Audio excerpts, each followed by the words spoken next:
Bismillahirrahmanirrahim. Assalamualaikum warahmatullahi wabarakatuh. Perkenalkan, nama saya Asrafa, kelas PTIK A22 dengan NIM 2202095035. Baiklah, di sini saya akan menjelaskan mengenai pengertian multi akses. Di sini terdapat teknik multi akses adalah teknik yang memungkinkan beberapa pelanggan untuk mengakses satu server. Misalnya, banyak pelanggan telepon seluler mengakses satu BTS dan banyak stasiun bumi yang mengakses satu buah satelit. Dan contohnya yaitu teknik yang memungkinkan suatu titik sentral station untuk mendapatkan suatu akses oleh beberapa titik yang saling berjauhan, subscriber station, dengan tidak saling mengganggu. Di sini terdapat sasaran utama teknik multiple access. Di sini terdapat macam-macamnya, yaitu VDMA, yaitu Frequency Definition Multiple Access. Yang kedua, TDMA, akses berganda pembagian waktu. Yang ketiga yaitu CDMA, yaitu Code Division Multi Access. Sasaran utama teknik multi access. Yang pertama yaitu strategi multiplexing, di mana sirkuit-sirkuit individu digabungkan ke dalam spektrum radio, sehingga memungkinkan banyak user dapat mengakses secara simultan atau maksimal. Selanjutnya yaitu yang kedua, penetapan saluran. Bagaimana user diberi sirkuit secara spesifik sesuai dengan kebutuhan. Jadi usernya ini diberi dengan secara dengan kebutuhannya. Baik, selanjutnya yaitu macam-macam multi akses. Yang pertama yaitu VDMA, Frequency Division Multi Access, di mana yaitu VDMA yaitu penggunaan secara bersama-sama atau bersamaan sebuah pita frekuensi transponder. Satelit adalah beberapa pembawa sinyal, di mana setiap pembawa sinyal ini akan menguasai pita tertentu tanpa terjadi tumpang tindih satu sama lain. Baik, selanjutnya yaitu TDMA atau biasa disebut dengan akses berganda pembagian waktu.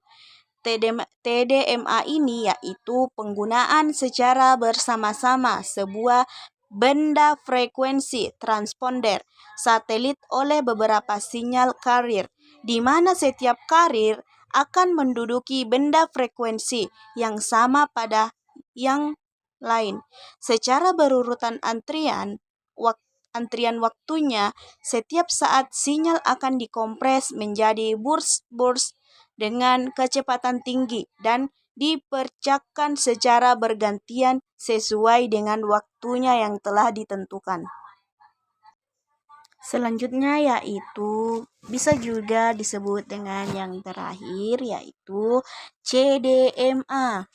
Biasa disebut dengan Code Division Multi Access, di mana CDMA ini menggunakan secara bersama-sama sebuah band frekuensi transponder satelit oleh beberapa sinyal carrier, di mana setiap carrier akan menduduki frekuensi yang sama pada waktu yang bersamaan atau biasa disebut dengan paralel. Setiap sinyal akan memiliki karakteristik atau bantuan kode yang berlainan. Selanjutnya yaitu akses berganda pembagian frekuensi VDMA. Akses berganda ini yaitu satu di antara satunya metode akses berganda. Selama metode ini saluran bandwidth dibagi menjadi berbagai sub-saluran. Metode multi-akses ini digunakan untuk transmisi suara dan data. Selama metode ini bandwidth umum dibagai oleh banyak pengguna. Oleh karena itu, berbagai pengguna dapat mengirimkan frekuensi mereka secara bersamaan. Pita frekuensi yang pendekatan dalam spektrum VDMA cenderung saling mengganggu. Oleh karena itu, perlu menggabungkan pita pelindung di antara pita frekuensi yang berdekatan. Tidak diperlukan kata kode atau sinkronisasi efisiensi daya berkurang menggunakan VDMA. VDMA ini adalah sistem yang lama dan terbukti dan digunakan untuk sinyal analog. Di sini terdapat kelebihan. Yang pertama, menggunakan kode numerik yang efisien meningkatkan kapasitas ini mengurangi kerugian. Meniadakan infrekuensi antar simbol. Evaluasi tidak diperlukan. Sebuah sistem VDMA sering mudah diimplementasikan.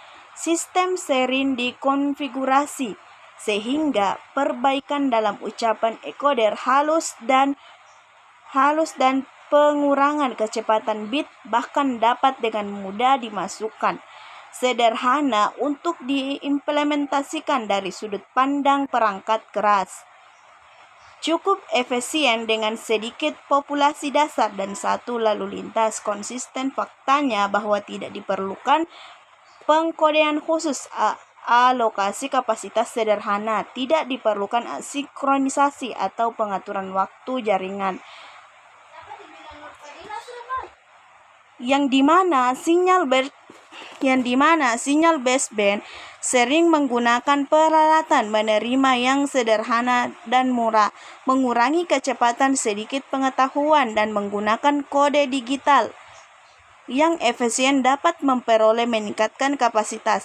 Karena sistem VDMA menggunakan kecepatan bit rendah, waktu simbol besar dibandingkan dengan keterlambatan penyebaran rata-rata, mereka mengurangi penampilannya dan ada intersimbol inference isi atau rendah, hampir tidak ada pemerataan yang diperlakukan. Kemajuan teknologi yang diperlukan untuk implementasi sederhana sebuah sistem yang sering disempurnakan peningkatannya sehingga dapat hal mengurangi kecepatan bit coder. Ucapan dapat digabungkan dengan mudah atau dapat diucapkan dengan mudah.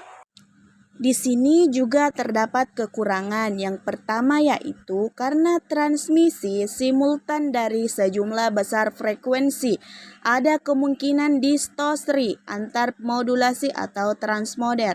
Yang kedua yaitu ini hanya cocok untuk sinyal analog. Yang ketiga yaitu peningkatan sinyal tidak dimungkinkan kebutuhan bandwidth yang besar untuk transponder. Yang kelima yaitu penjaga bisa menimbun kapasitas. Yang keenam yaitu membutuhkan filter untuk memenuhi spesifikasi pembatasan saluran yang berdekatan. Ini dapat meningkatkan biaya sistem. Yang ketujuh, perencanaan jaringan rumit dan kritis terhadap waktu. Yang kedelapan, tidak banyak kelengkapan, jadi perlu mengubah pola lalu lintas yang sudah ditetapkan secara perlahan. Yang kesembilan yaitu daya didukung lalu lintas relatif rendah. Yang kesepuluh yaitu dalam sistem umum karena saluran ditugaskan untuk suatu pengguna, saluran diam menambah spektrum. Yang ke-11 yaitu perencanaan kebutuhan memakan waktu. Yang ke-12 yaitu diperlukan receiver memultitasi saluran yang mahal. Selanjutnya yaitu kecepatan bit tertinggi per saluran tetap dan kecil. Yang terakhir yaitu perangkat keras melibatkan filter pita sempit yang tidak dapat direalisasikan oleh FLSI. Mungkin itu saja penjelasan dari saya. Terima kasih atas perhatiannya. Assalamualaikum warahmatullahi wabarakatuh.